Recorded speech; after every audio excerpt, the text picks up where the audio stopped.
Hi guys, hope you're doing well. We're going to be continuing our study through the book of Acts. We're in chapter 12. Please like, subscribe, and share it with other people, and I hope this is a blessing to you. This particular chapter, what's a little unique about this one is that it's more of a read-through, but there's definitely some stuff that we can glean from it as we study through it. We never want to forget that.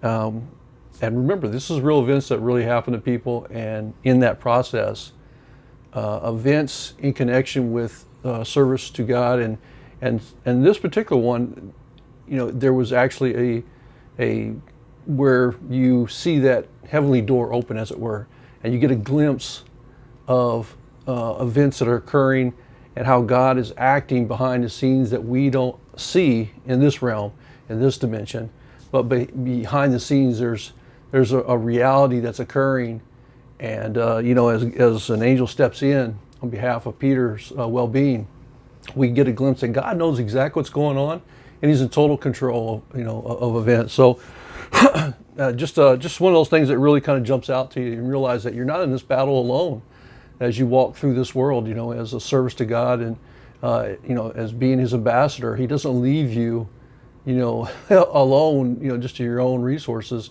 There are elements, celestial acts occurring, and beings that are battling there for you and aiding you and helping you. Realize that God has appointed angels to watch over us as His children too, and there's wonderful spiritual beings, angels that are watching over each of us, I believe, as His children. And He knows that from time to time we need that His aid and His direct hand to be to enter in, and to protect us. And it does happen from time to time, and as you walk through this world, sometimes we don't know it. We don't know what's going on, but it does happen. And it's amazing when you see these kind of supernatural events occur. But pretty interesting, as we get into this one. I just think it's one of those unique chapters where we actually get a glimpse of the celestial. And as we walk, in this world, sometimes it's really interesting to see that. I think it gives you a lot of encouragement to realize that God, He's sovereign, He's in control, and He's looking out for us. So anyway, let's go ahead and jump into it. So it says, now about that time, Herod the king laid hands on some who belonged to the church in order to mistreat them. And he had James, the brother of John, put to death with the sword. Notice that people of the world want the admiration of people of the world. That's how it works. A lot of times you look at these people with these in high positions, but they're only in high positions because they have minions below them that are giving them their admiration and allegiance. If those people would simply, if they didn't do that, would that person do the things that they do a lot of times? It's kind of like the bully in the playground or bully in the classroom. They do that to get admiration and people's allegiance, as it were, through fear and intimidation. But if the people wouldn't give him that, would he do the things that he does or she does? Probably not. And people get that because they bully other people and treat other people badly because it's a defect in them. That they find it by hurting other people that somehow it makes them feel better about themselves. It's like it's pretty evil, but that's how the world is. And you see this here where King Herod, he mistreats the church and he puts to death James to basically have the Jews like him, and be pleased with his actions so he could retain his position and have them do what he wants and do his bidding and so forth. That's how the world operates. That's Satan's economy. God's economy is just the opposite. You want God's attention, then you need to be earnest in your love for other people and be in your earnest love for Him. That's how that works. Do kind, be considerate, be loving. You remember what happened when Cornelius was praying, and it said that his alms came up to God as a memorial. God recognizes the things that you do sacrificially, and sometimes we think it maybe is even something small, but I think God recognizes those things that you do have a genuine love for other people. And I think that's the beauty of God's economy, as opposed to this world and Satan's economy, which is one of oppression, and power, God's just the opposite. You need to come to Him like a child, in faith. That's how you come to the kingdom of God, so much different. And I'll definitely take God's kingdom and economy better over the world and Satan's. He goes, when he saw that it pleased the Jews, he proceeded to arrest Peter also. Now it was during the days of unleavened bread. When he had seized him, he put him in prison, delivered him to 4 squads of soldiers to guard him. And typically a squad can be anywhere from 12 to 16. 16 is typically at that time, from what I understand. So you imagine how many people's watching over him. It's not like, it's 3 people, or something like that. I mean, it's quite a few people that was watching over him. Anyway, so he's locked away. And I'm sure Peter at this time is wondering, thinking after, James just died, that, his time has come. That's what he's thinking. But obviously God's acting in the supernatural world. He's seeing what's going on, and nothing escapes his notice. So Peter was kept in the prison, but prayer for him was being made fervently by the church of God. Never forget that. Prayer is very powerful. It's one of the things that we neglect probably the most, but we're all guilty of that, I think, as Christians. But realize that, when you put prayer out there to God, you're inviting, the most powerful force in this universe and outside of it, the most powerful being of all. And when you have Him on your side and active in your life, I think, at the end, good things are going to always occur. Sometimes we just don't see it right away, but I think in the end, all things will work for good. Who's trusting and believing and loving Him. So, just like it says in Scripture. And it says, so never neglect that. Remember to pray. Pray for not just for yourself, but those around you who may be suffering or things that are in need, or even if it's small things. Sometimes I found that praying for those things, even on small things that we would consider insignificant, praying about those things, it's amazing how doors and lights open up that otherwise, at those dark places or different places, that you would never have thought possible, just immediately, so yeah, never forget to pray, even on small, sometimes very, what we would consider trivial things. On the very night when Herod was about to bring him forward, Peter was sleeping between 2 soldiers, bound with 2 chains, and guards in front of the door were watching over the prison. And behold, an angel of the Lord suddenly appeared, and a light shone in the cell. And he struck Peter's side and woke him, and saying, "Get up quickly." And his chains fell off of him. Think about that. Hopefully the angel wouldn't hit me though. Maybe he just gently wake me up. And the angel said to him, "Gird yourself and put on your sandals." And he did so. And he said to him, "Wrap your cloak around you and follow me." And he went out and continued to follow. And he did not know that what was being done by the angel was real, but though he was seeing a vision.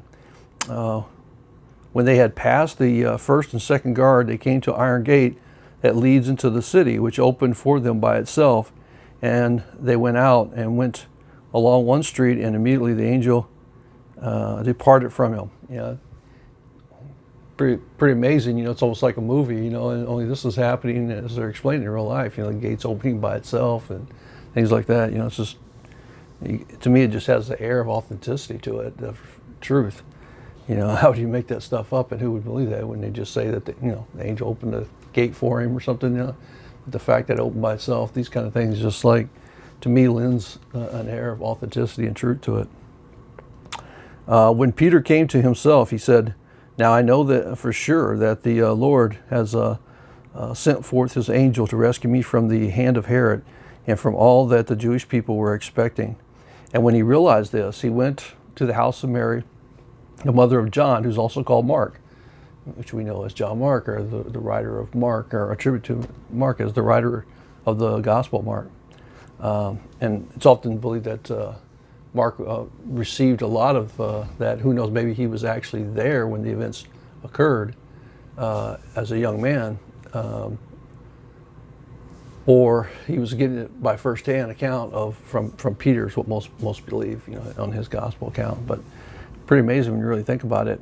So he was there amongst all the people that lived through this within the time frame of these events occurring, and him actually being able to get that information firsthand and write it down in a gospel, I think, is very powerful. extremely powerful. And then his connection to Paul and the travels there, and to Peter and Barnabas.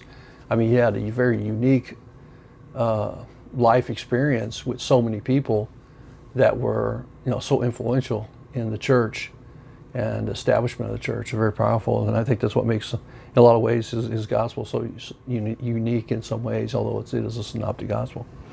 When he knocked at the door of the gate, a servant girl named Rhoda came to answer. And when she recognized Peter's voice, because of her joy, she did not open the gate, but ran in and announced that Peter was standing at the front of the gate. She was so excited. She just left him standing there with the gate locked. He runs back. Hey, Peter's at the gate. Instead of opening it up. Can you imagine when you had answered a prayer and just being so excited to that event? It's pretty shocking, but I can see that happening again. Those kind of things just lead to an air of authenticity and truth. And you can't make this stuff up, or most people wouldn't make those kind of small details up. It's very powerful, in truth. When you read through these things. They said to her, "You are out of your mind," but she kept insisting that it was so. They kept saying, "It is his angel." But Peter continued knocking, and when they had opened the door, they saw him and were amazed. But motioning to them with his hand to be silent, he described to them how the Lord had led him out of the prison, and he said, "Report these things to James and the brethren," and obviously not the James brother John. Obviously, he'd been killed. The other James, and then he left and went to another place. Says now they when they came there's no small disturbance among the soldiers as to what had become of Peter. When Herod had searched for him and had not found him, he examined the guards and ordered that they be led away to execution. Then he went down from Judea to Caesarea and was spending time there. And that was the life of a soldier. I mean, that's why you see where, when Paul was on the ship and it was going to go down, the soldiers were going to kill all the captives because they got away. They had to answer for that with their own life. And that's why when people try to say all the soldiers that were guarding the tomb or something, they just kind of fell asleep, and quietly the disciples crept up onto the tomb, pushed the rock over real slow, this big giant stone, real slowly as it drags across the face of the tomb, and then they secretly picked him up and carried him away, or his body, and it's like, they crept out through the soldiers as they slept. That's the kind of crazy teachings that, some people will try to buy. But it's like, no, these soldiers realized that their life was on the line. There was no way you was going to move that big stone anyway, and secretly steal a body, and then be willing to lie about it, and then be willing to die for that lie on top of it. It absolutely would make no sense, number one. Number two is that, here's great proof of understanding that, back in the day, if you failed at guarding people you were told to guard, your life was taken from you because of that. So they took it very, very, very seriously. This wasn't like, you fell asleep, it's okay. There's only two of you, and one of you should have kept the other guy awake. No, it was like, typically it was 16 soldiers was a guard, and our squad, and you had multiple soldiers, sometimes as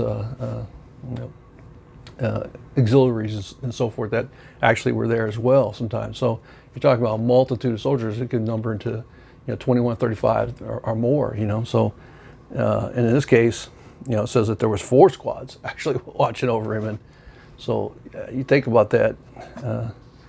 It leans to great authenticity and truth, and just the amazing reality of what took place and how God supernaturally protected Peter in this event. And he does the same for us. You hear so many stories and things that we've lived through and walked through as individuals, and you look back and you think how God has supernaturally protected you or I. I mean, those things happen.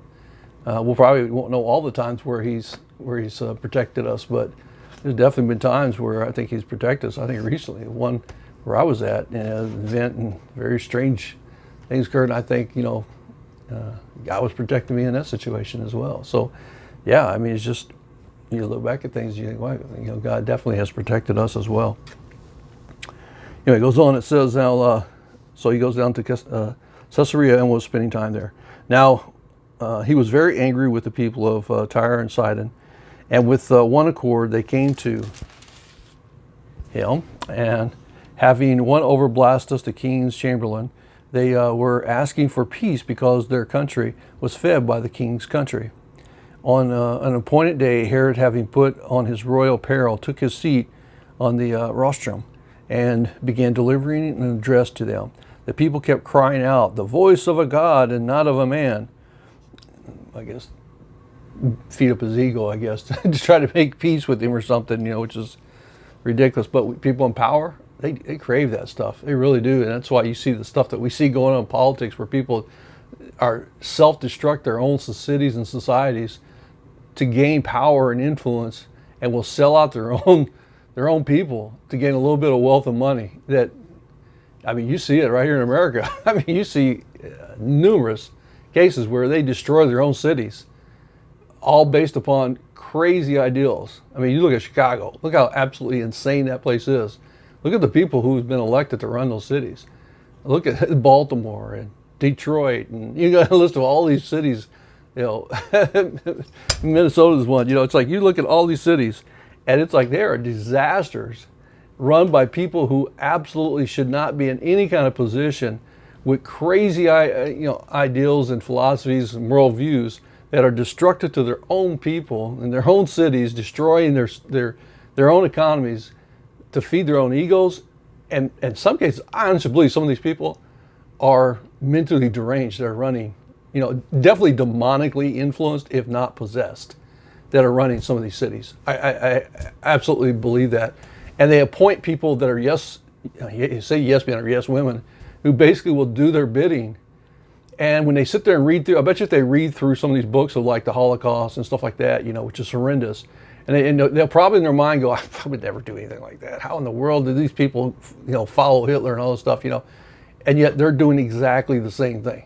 They're doing exactly what the yes men, yes women of that time was doing down through the ages. Same thing with the people who killed people in Russia during the Soviet Union days of Joseph Stalin and Lenin and so forth, where they take people out and shoot them in the back of the head and just do evil stuff like that. And what's happening in China right now, where how you look at it and you go, how in the world could people be so duped that they would do the bidding of a communist Chinese, party where they take their own people and throw them in concentration camps, or take them out and shoot them in the back of the head and stuff, That's kind of the crazy idea. You would say rational people wouldn't do that kind of stuff for them.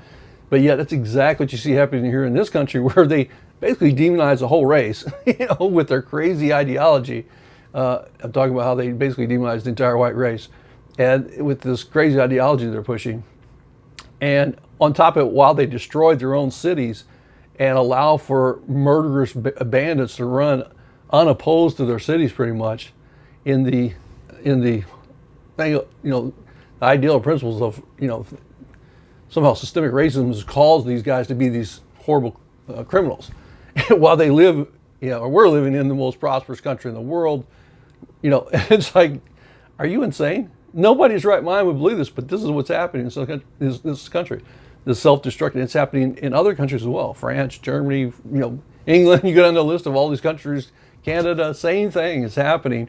Same, generally the same influences of crazy ideology, all based upon racial divides and all this nonsense. And people are believing it. People buy into it. But at the end of the day, it's spiritual deception, dark forces, that are at work, influencing the minds of people and causing them to do evil things. And that's what we see happening here. Very similar, where Herod's doing evil things to other people. But here we're going to see where God steps in.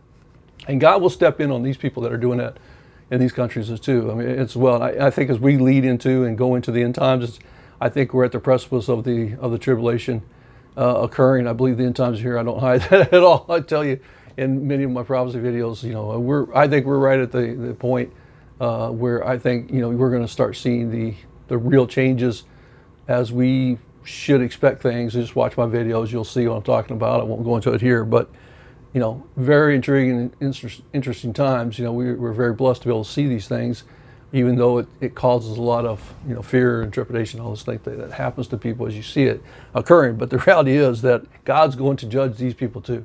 These people aren't going to escape. They gain a little bit of wealth, notoriety, and fame. They don't realize they're selling their soul, for that little bit of fame. Unfortunately, that ain't going to last them. It's not going to last you. You're destroying your own country, your own people with lies and deceptions, and pushing these crazy philosophies, and for the purpose of what? So that you can have a little bit of fame and money and fortune, another house somewhere, what, Florida or whatever. I mean, you're selling out your own people and destroying your own countries. For what purpose? So that you can, I guess, sit in these meetings and feel like a big shot. I guess it's just really bizarre how people can be that. I don't know. There's definitely something seriously wrong with someone when you allow for, this destruction of other people, so that you can somehow sit there and, feel important or big about yourself. And it goes back to, like I was talking about, the analogy of the bully in the playground, the classroom. It's like they're willing to harm other people so they can walk through the school like they're some kind of tough guy or big shot or big, tough girl or whatever. And it's like, no, you're a despicable human being. Stop and look in the mirror very carefully at yourself. You're a despicable human being. And the end result will be when you're thrown into the lake of fire, into hell for eternity, you won't have an excuse. And the thing is, everybody in eternity is going to know that you were just a despicable human being who did evil to other people so that you could have a little bit of what? Believe that you were somehow better than other people. And that's what you see with these politicians. My call out to every one of these politicians, I should do a video on just that right there. My call out to every politician is take a deep look at chapter 12 and look at Herod and look what happens to him. Because that's your end result. Not only will you die a horrible death in this life, but what's waiting you is even 10 times worse. We'll get into what happens. So on the appointed day, here having put on his royal apparel. Of course, you got to look the part. And you see that sometimes with pastors too. They dress up, and what they're teaching is not always solid. And the seat in the rostrum, and began delivering his address to the people crying out, the voice of God and not of a man. And immediately an angel of the Lord struck him, because he did not give God the glory, and was eaten by worms and died. But the word of the Lord continued to grow and to be multiplied. And Barnabas and Saul returned from Jerusalem when they had fulfilled their mission, taking along with them John, who was also called Mark. So again, you start thinking about that, and it's like, this is the end result of that person, what he wanted. He thought he was, complete, tough guy.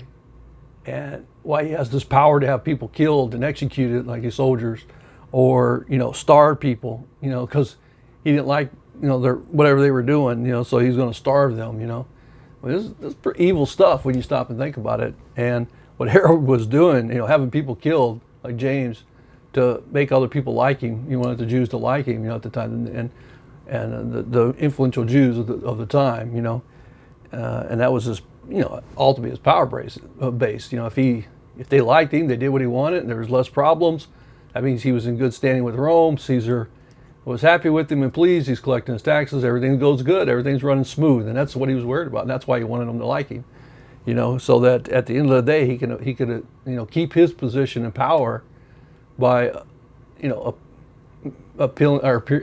appeasing Caesar. That's really what it comes down to, and having things run very smoothly. And when you get these guys in power, it's amazing how you see some people who really are good leaders, and they care about other people under them, and they do the things that I think are a blessing, and God notices those things. And then you have those leaders who, just horrible, who do evil things. And to those kind of people, leaders, I would say, you seriously need to take a look at this chapter and see what the end result, the end event for the life of Herod was. And, you need to deeply think about that. How you treat other people and what you're doing to to your own nation, your own people, and the lies you're perpetuating. Obviously, the ones who are doing it, most of them are humanists. They don't believe in God. They don't fear God, and that's why they do the things they do. But and the end result is, hell, eternal, and not something to take lightly, that's for sure. That's why the Bible tells us to pray for our leaders, that we end up with good leaders. Like I said about neglecting prayer and things like that, we should definitely pray. And I'm just as guilty as others sometimes, hey, pray for our leaders. Sometimes we pray for a lot of things, but leaders sometimes we're always like, they're beyond help. They're just beyond help. So sometimes you forget to pray for those guys. But yeah, we should definitely pray for our leaders as well.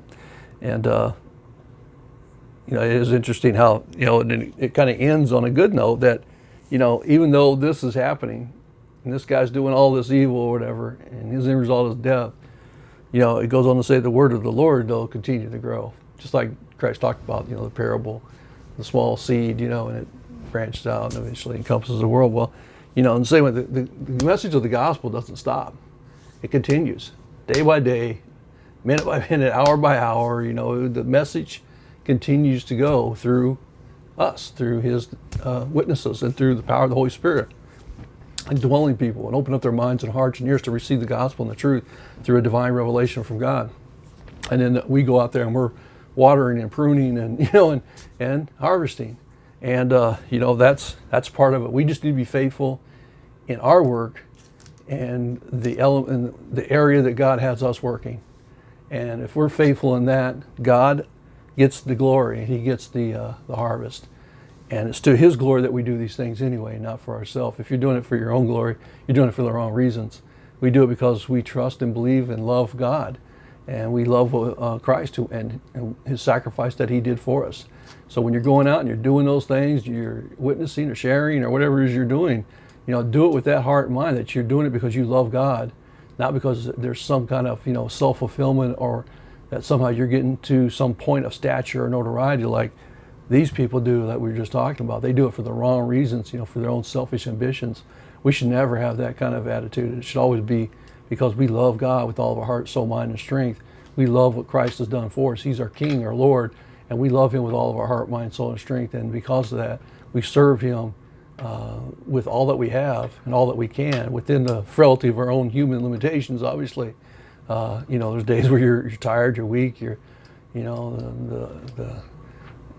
darkness of despair and depression can come upon us from time to time. But we fight the battles and we walk in that real faith and trusting and believing in him, and giving him our complete devotion, and really selling it all out for him. Carrying our cross is just that, sacrificing everything. He comes before it all. Your family, much as you love your family, he comes first. Much as you may love something else, he comes first. He must come before everything else. And the more I've lived and walked in the faith, the more I realize that truth, that Christ is preeminent and doesn't take second seat to anything.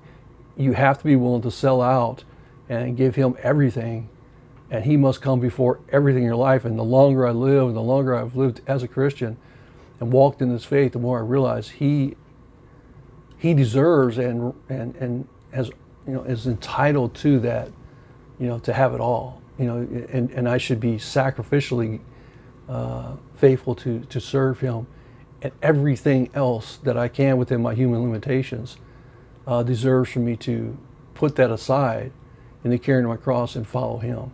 And he must take preeminence in everything that I have, everything that I looked at. All those things become secondary. Some things I used to think were important, I don't even find important at all anymore. It's serving him and him alone, and seeking to bring him the glory, and just faithfully serve him, not looking for anything in it for myself. It's truly doing it because you love God.